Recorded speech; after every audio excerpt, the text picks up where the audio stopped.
অনেক আগে আমাদের মাঝে চলে আসছেন। এখন আমাদের স্টেজে আলহামদুলিল্লাহ হযরত আগমন করতেছে। হযরতের যে চিনা বাওয়ানের তো পয়দা লাগে না, তাই না? কথা কয় না। হযরতের বয়ান, হযরতের আলোচনা কত যে গুরুত্বপূর্ণ। অনেক আল্লাহ ওয়ালাদের সোহবত প্রাপ্ত নিষ্কুল প্রাপ্ত একজন আল্লাহর ওলি হযরত আপনাদের মাঝে ওনার মূল্যবান নসিহত, মূল্যবান তাকরীর পেশ করবেন ইনশাআল্লাহ। সবাইকে নিয়ে আখিরি মুনাজাত করবেন। আমি আবারও আজকের যারা আয়োজন, আমার এই কলিজার টুকরা যুবকরা, এই আলামিন বাজার উত্তরের যে যুবকরা এই সুন্দর আয়োজন করেছেন, বিশেষ করে আমার এই কলিজার টুকরা সোহাইব, যে এই আয়োজনের জন্য বহুদিন আগে থেকে অনেক যোগাযোগ, অনেক অক্লান্ত পরিশ্রম করেছে এবং আজকে সে শুধুই মাত্র আয়োজনের জন্যই দেশে আসছেন। আল্লাহ তাআলা সবাইকে নেককার দিনদার জান্নাতি যুবক হিসাবে কবুল করেন, আমিন বলেন। আল্লাহ তাআলা সকলকে হযরত হাসান হুসাইনের কাফেলার মেম্বার হিসাবে কবুল করেন, আমিন বলেন। আল্লাহ আমাদের সকলকে আখিরি মুনাজাত করে যাওয়ার তৌফিক দান করুন, আমিন। ওয়া আখিরু দাওয়ানা আলহামদুলিল্লাহি রাব্বিল আলামিন। আসসালামু আলাইকুম ওয়া রাহমাতুল্লাহি ওয়া বারাকাতুহু। দেন ঘোষণা দিয়ে দেন। আলহামদুলিল্লাহ, আলহামদুলিল্লাহ। সংগ্রামী তাওহীদি জনতা, আপনারা দীর্ঘ সময় যাবত আজ গোলামটা যখন দাঁড়ায় গেছি, এই জায়গাটা বয়ানের এই জায়গাটা, এটা বড় ধরনের একটা ঈমান। কেউ যদি তার দিলের ভিতরে এটা আনে যে মইরা গেলে পয়চা যামু, গল্লা যামু, আর দাঁড়াইতে হইব না, তাইলে সাথে সাথে ও বেঈমান। ধরে আওয়াজ করে বলেন কি সে? আরো ধরে বলেন সে কি? মরার পরে পুনরুত্থান যে মানে না, ওর ঈমান আছে না নাই? নাই। তাহলে যে নাস্তিকরা বলে পুনরুত্থান নাই, নাস্তিকরা কি ঈমানদার না বেঈমান? মরার পরে পুনরুত্থান আছে। আল্লাহ তাআলা সকলকে আবার পুনরায় আল্লাহর আদালতে আল্লাহ তাআলা দাঁড় করাইবেন। কারণ আল্লাহ তাআলা সক্ষম মালিক, আল্লাহ তাআলা অক্ষম না।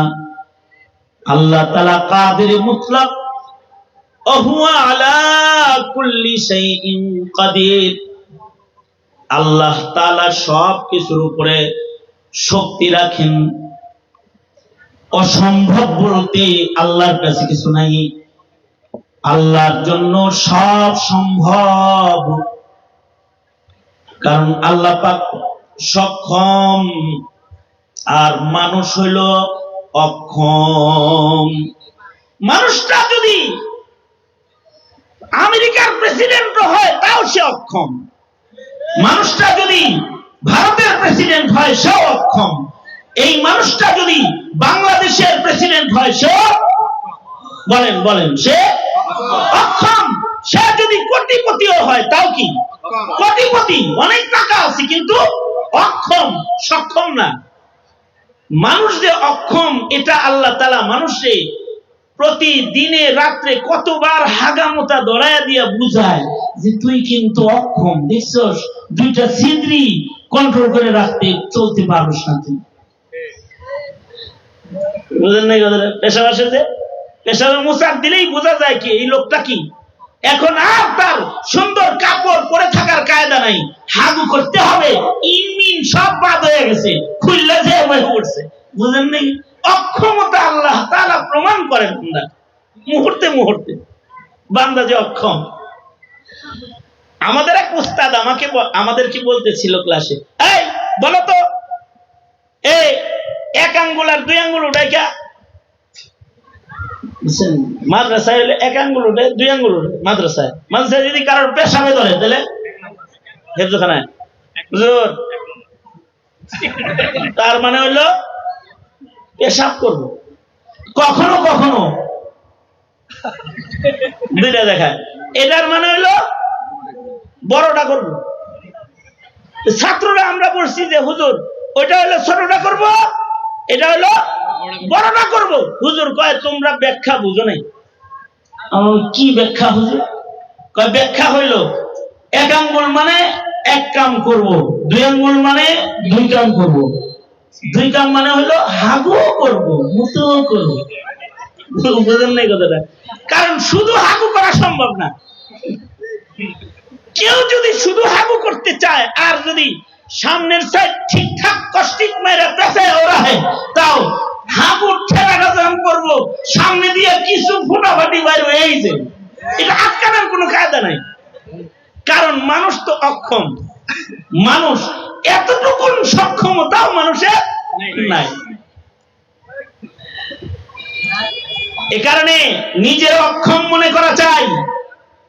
এখনো বুবু মনে করে সক্ষম, যে কোনো সময় আয়া পড়বো আর আমাকে ধরে হারাই দিব। বাংলাদেশের মানুষের ঘাড়ের উপরে আবার জগত্তর পাথর হয়ে পড়বো কল্পনা করতেছি। এত সক্ষমতা সস্তা না।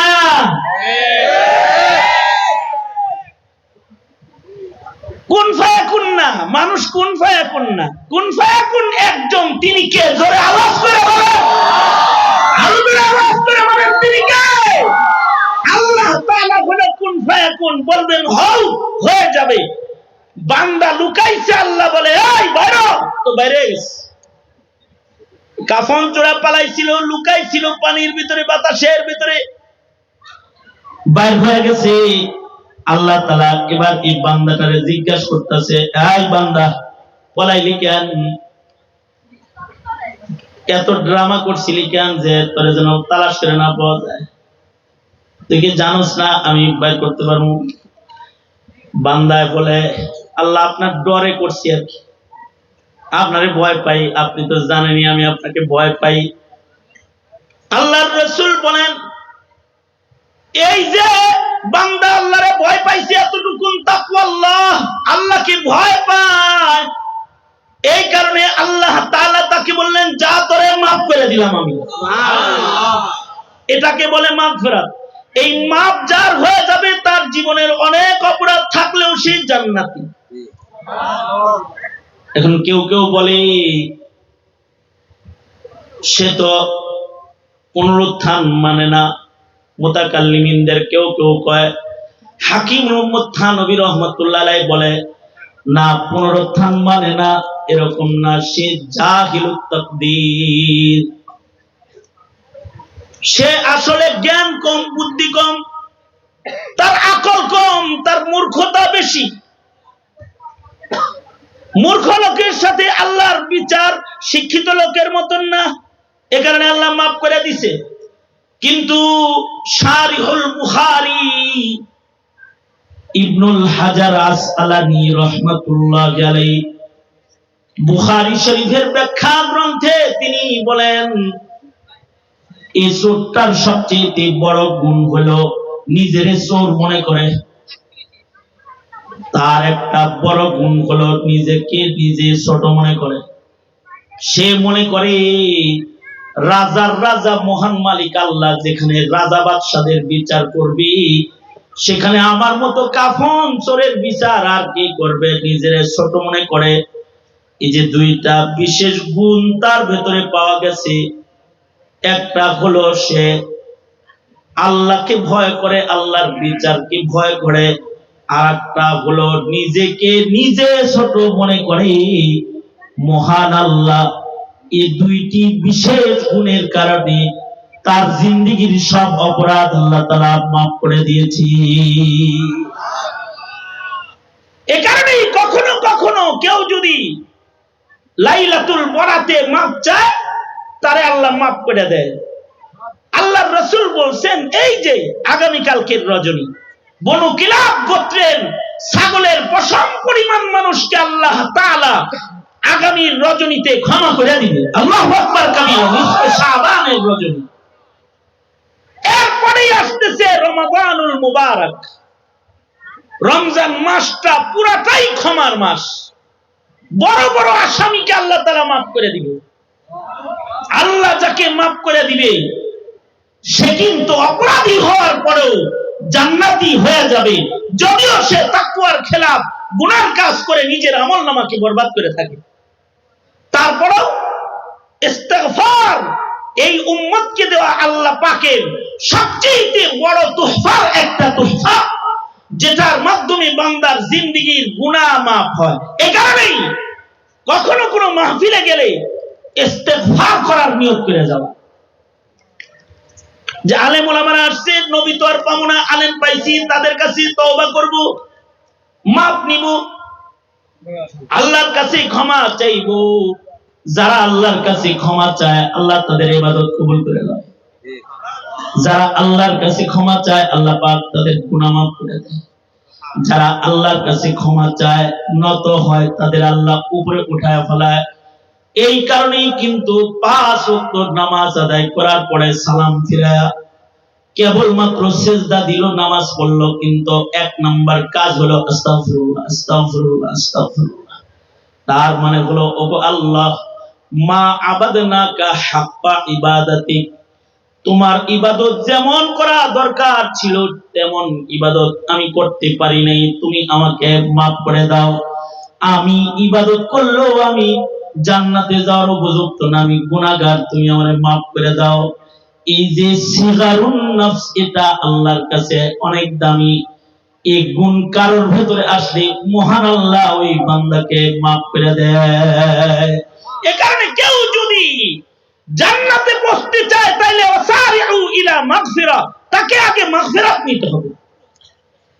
মাগফিরাত যেমনি পাওয়া যায়, যে কাজ করলে পাওয়া যায়, যেখানে গেলে পাওয়া যায়, যে হালতে আল্লাহর কাছ থেকে মাগফিরাত নেওয়া যায়, প্রতিটা চতুর বান্দার আসল মেহনত হবে তার কৃত গুনাহ থেকে ইস্তেগফারের মাধ্যমে ক্ষমা নিয়ে আল্লাহর জান্নাতের দিকে অগ্রসর হওয়া।